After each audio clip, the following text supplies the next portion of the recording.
जिल्हा परिषद आणि पंचायत समिती निवडणुकीच्या पार्श्वभूमीवर खरोळा गावात भारतीय जनता पक्षाच्या अधिकृत उमेदवारांच्या प्रचारार्थ आयोजित प्रचार रॅलीला नागरिकांचा उत्स्फूर्त आणि अभूतपूर्व प्रतिसाद लाभला. युवा वर्गाचे प्रेरणास्थान असलेले ऋषिकेश दादा कराड यांच्या प्रमुख उपस्थितीत नारळ वाढून या प्रचार अभियानाचा शुभारंभ करण्यात आला. या रॅली दरम्यान खरोळा गावातील नागरिकांनी मोठ्या संख्येनं सहभाग नोंदवत भारतीय जनता पक्षावरील आपला ठाम विश्वास व्यक्त केला. गावचा सर्वांगीण आणि शाश्वत विकास साधणाऱ्या नेतृत्वालाच पाठिंबा देण्याचा निर्धार नागरिकांनी यावेळी व्यक्त केला. प्रचार रॅली दरम्यान नागरिकांशी थेट संवाद साधत खरोळा गावातील विविध प्रलंबित विकास कामे, महायुती सरकारच्या लोककल्याणकारी योजना तसंच येणाऱ्या काळात प्रस्तावित विकास प्रकल्पांची सविस्तर माहिती देण्यात आली. खरोळा सर्कलला सक्षम, पारदर्शक आणि उत्तरदायी प्रतिनिधी मिळावा या उद्देशानं भाजपा उमेदवार सर्वतोपरी प्रयत्न करतील असा विश्वास व्यक्त करण्यात आला.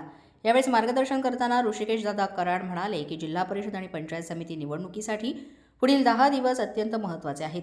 खरोळा सर्कलमधील प्रत्येक बूथप्रमुख, शक्तीप्रमुख तसंच कार्यकर्त्यांनी सतर्क राहून प्रभावी भूमिका बजावली पाहिजे.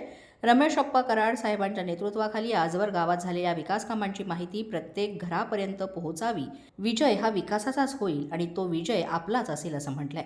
आजच्या प्रचार रॅलीला युवा नेते ऋषिकेश दादा कराड, भाजपचे माजी जिल्हाध्यक्ष ओमप्रकाश गोडभरले, जिल्हा उपाध्यक्ष नवनाथ नाना भोसले, विक्रम काका शिंदे, ॲडव्होकेट मनोज कराड, उद्योजक जगदीश कुलकर्णी यांच्यासह खरोळा सर्कलमधील सरपंच, विविध सहकारी संस्थांचे प्रतिनिधी, ग्रामपंचायत सदस्य तसंच भारतीय जनता पक्षाचे ज्येष्ठ कार्यकर्ते मोठ्या संख्येनं उपस्थित होते. खरोळा सर्कलच्या सर्वांगीण आणि शाश्वत विकासासाठी ही एकत्रित ताकद निश्चितच निर्णायक ठरेल असा विश्वास यावेळी व्यक्त करण्यात आला.